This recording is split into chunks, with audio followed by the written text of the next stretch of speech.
معزز سامعین و ناظرین، السلام علیکم ورحمۃ اللہ وبرکاتہ۔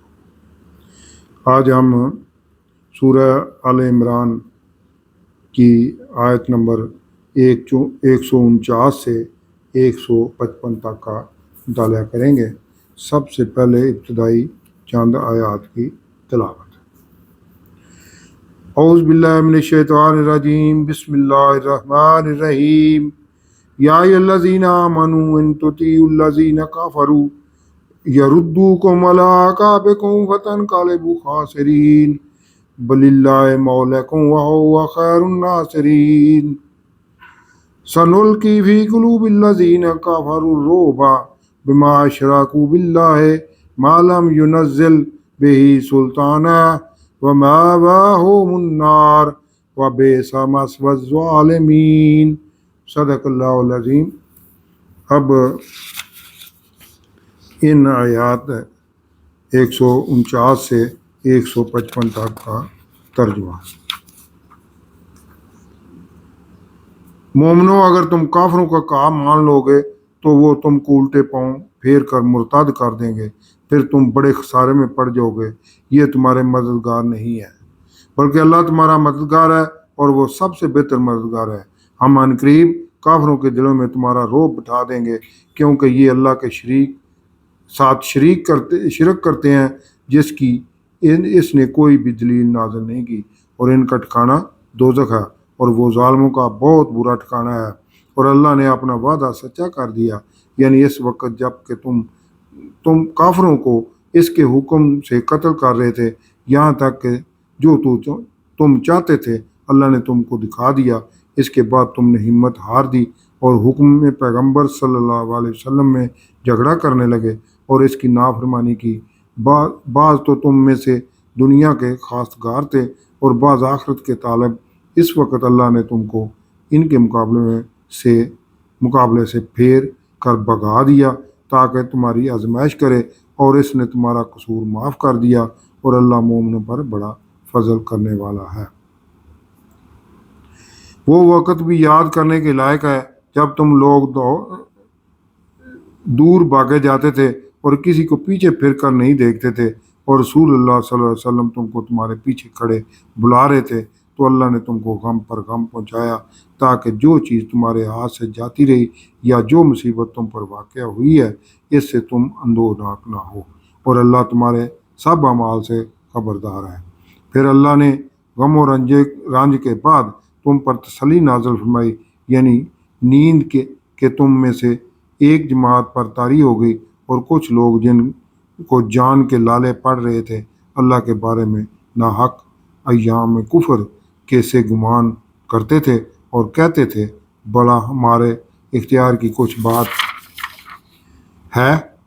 تو تم کہہ دیں کہ بے شک سب باتیں اللہ ہی کے اختیار میں ہیں۔ یہ لوگ بہت سی باتیں دلوں میں مخفی رکھتے ہیں جو تم پر ظاہر نہیں کرتے تھے۔ کہتے تھے کہ ہمارے بس کی بات ہوتی تو ہم یہاں قتل ہی نہ کیے جاتے۔ کہہ دیں کہ اگر تم اپنے گھروں میں بھی ہوتے تو جن کی تقدیر میں مارا جانا لکھا تھا وہ اپنی اپنی قتل گاہوں کی طرف ضرور نکل آتے۔ اس سے غرض یہ تھی کہ اللہ تمہارے سینوں کی باتوں کو آزمائے اور جو کچھ تمہارے دلوں میں ہے اس کو خالص اور صاف کر دے، اور اللہ دلوں کی باتوں سے خوب واقف ہے۔ جو لوگ تم میں سے احد کے دن جب کہ مومنوں اور کافروں کی دو جماعتیں ایک دوسرے سے گتھم گتھا ہو گئی تھیں، یعنی جنگ سے گت گئی تھی، جنگ سے بھاگ گئے تھے، تو ان کے بعض افعال کے سبب شیطان نے ان کو پھسلا دیا، مگر اللہ نے ان کا قصور معاف کر دیا۔ بے شک اللہ بخشنے والا بردبار ہے۔ اب ان آیات کی 155 آیات تک تفسیر النور۔ اس میں بھی یہ اہل ایمان کو یہ 5واں خطاب ہے۔ اللہ تعالیٰ نے اس حصہ میں بنیادی طور پر مسلمانوں کو جنگ احد کے دوران بعض کمزور ایمان والوں کی بزدلی اور حضور صلی اللہ علیہ وسلم کی حکم عدولی کرتے ہوئے درہ چھوڑنے کی غلطی کا احساس دلایا ہے کہ اے ایمان والو، اگر تم کافروں کے کہنے پر چلے تو وہ تمہیں پھر کفر کی طرف لے جائیں گے۔ خسارہ اٹھانے والے نہ بنو اور اللہ ہی کو اپنا مددگار سمجھو۔ عنقریب ہی کافر مرعوب ہو جائیں گے، کیونکہ وہ بادشاہ حقیقی اللہ کا شریک ٹھہراتے ہیں، جس کی ان کے پاس ان پر ایسی کوئی سند نہیں اتاری گئی۔ ان ظالموں کا ٹھکانہ دوزخ ہے۔ اللہ کا یہ وعدہ ہے کہ مسلمان ہی کافروں پر غالب آئیں گے۔ اللہ نے اپنا وعدہ سچ کر دکھایا کہ تمہیں دوبارہ فتح عطا فرمائی، حالانکہ تم میں سے کچھ نے بزدلی بھی دکھائی اور حضور صلی اللہ علیہ وسلم کے حکم کے درہ کسی صورت میں بھی نہیں چھوڑنا کو بھی فراموش کر دیا، اور سب مل کر دنیا یعنی مال غنیمت اکٹھی کرنے لگ گئے، مگر تم میں سے وہ بھی تھے جو صرف آخرت کی بھلائی چاہنے والے تھے۔ اور یاد کرو جب تم کمزور ایمان والے میدان جنگ سے بھاگ رہے تھے، جبکہ دوسرے پختہ ایمان والے تمہیں واپس بلا رہے تھے کہ بزدلی نہ دکھاؤ، کفار کا ڈٹ کر مقابلہ کرو۔ تمہاری غلطی کی وجہ سے تمہارا جانی نقصان ہوا ہے، جیسے کفار کا جنگ بدر میں ہوا تھا، اور تمہارے نقصان کو مد نظر رکھتے ہوئے کہ تمہیں پہلے ہی غلطیوں کی سزا جانی نقصان کی صورت میں مل چکی ہے، اللہ نے تمہیں معاف بھی کر دیا ہے۔ اب جانے والوں کے غم میں اپنے آپ کو ہلکان مت کرو۔ اللہ پر بھروسہ کرنے والے پرسکون تھے، جبکہ بزدلی کرنے والوں اور حضور صلی اللہ علیہ وسلم کی حکم عدولی کرنے والوں کو اپنی جانوں کی پڑی تھی۔ اور کمزور ایمان والے دل ہی میں سوچ رہے تھے کہ وہ بے بس ہیں، کاش وہ یہاں نہ آتے اور نہ مارے جاتے۔ تو اللہ انہیں فرماتا ہے کہ جسے موت آنی ہوتی ہے وہ خود مقتل تک نکل آتا ہے۔ یہ تو تمہاری کمزور ایمان والوں کی آزمائش تھی، تاکہ تمہارے دلوں کی بات دوسروں پر ظاہر کر دی جائے۔ عبداللہ بن ابی اپنے 300 ساتھیوں کو لے کر راستے ہی سے واپس چلا گیا تھا۔